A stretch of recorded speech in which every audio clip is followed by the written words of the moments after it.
Братья и сестры, здравствуйте. Я намерен сегодня поднять такую, интересную тему, хотя мне неинтересна, тема неинтересна.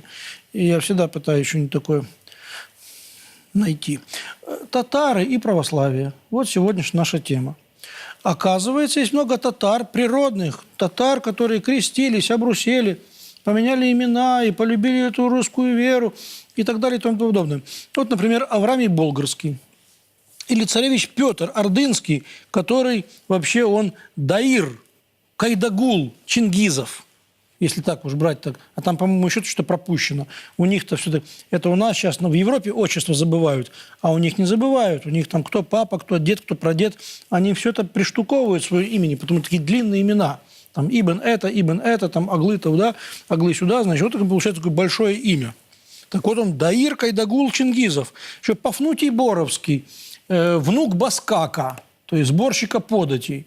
Баскак сидел здесь, подать собирал, прислушался к колокольному звону, присмотрелся к воскресным службам, покрестился, а потом у него родился Пафнутий Боровский. Ничего себе. А потом там уже, глядишь, Иосиф Волоцкий, а там и все остальное по русской истории. Мученик Стефан Казанский, страстотерпец царевич Федор Мелик Тагирович Чингизов. Но это чингизиды вообще. То есть татары, чингизиды, там где Чингизов, это просто чингизиды, потомки того самого Чингиза.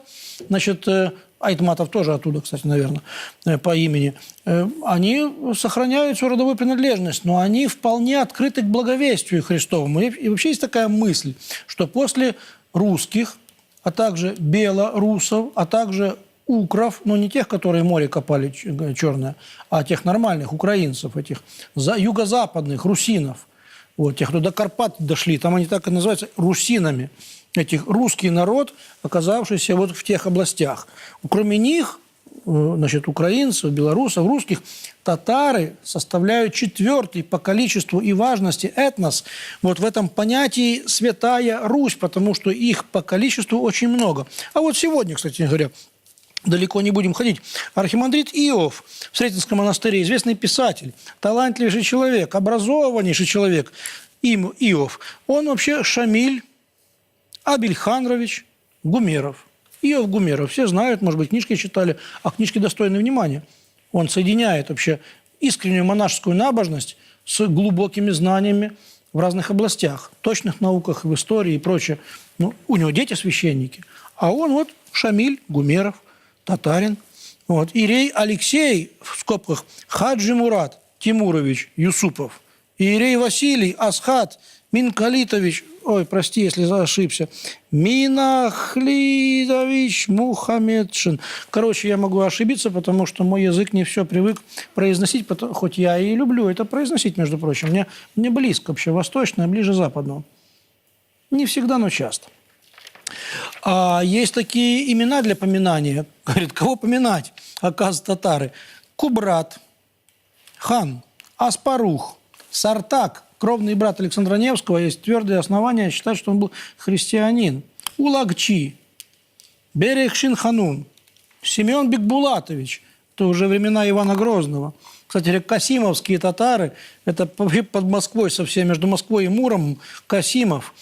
Там вообще татарская слобода, там, значит, они там все крещеные. Есть целая такая у них субэтнос, такой кряшены или крешены даже правильно. Крешены – это крещеные татары, которые идентифицируют себя с татарами по этносу, а с православием по вере. И они могут там по-татарски молиться, может, по-русски молиться.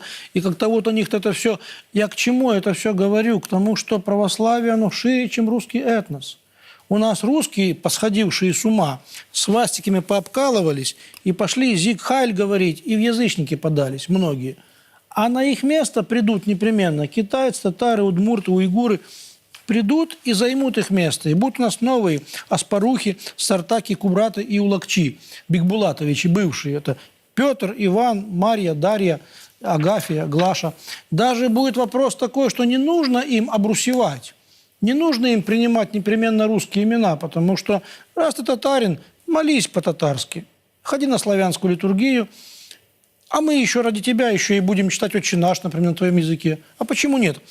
Статистика такова. Практикующих мусульман среди татар около 3%. Слышите или не слышите? В смешанных браках, где татарин и русский, русская женщина, татарин мужчина или русский мужчина, татарская женщина, до 80% людей крещеные и себя считают православными людьми. Причем в мечетях, вот у нас в Москве, на татарском мало проповедуют, на арабском молятся и служат, на русском проповедуют, потому что русские понимают и узбек, и таджик, и киргиз, и казах, и татарин. На татарском проповедуют протестанты, чтобы они у нас людей не увели. Вот еще. Есть даже интересный праздник такой. У нас есть, как бы всем слышно, Курбан-Байрам. Есть такой праздник Петрау-Байрам. В честь Петра и Павла в селе Зюри, в Татарстане, в Мамадышевском районе есть такой праздник Крешенов, крещенных татар, в честь апостолов Петра и Павла. Так вот, если вы, русские, считаете, что вы хранители веры, то я вам авторитетно заявляю, что если вы не будете настоящими христианами, вы потеряете веру, а ваше место займут другие. Но если вы, русские, которых я люблю всей душой, до смерти люблю, будете настоящими христианами, вы сможете поделиться своей верой и с татарами, и с удмуртами, и с уйгурами, и с калмыками, и с марийцами, и со всеми остальными. И это все будет распространяться в духе братской любви. Переведутся тексты, имплементируются молитвы, обряды подстроятся под менталитет народа.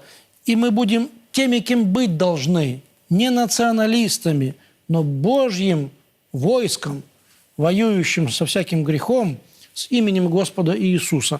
Вот примите эту информацию к сведению, что татары, они ведь наши. И мы, как они, это братья наши. Как и все остальные, кстати. До свидания.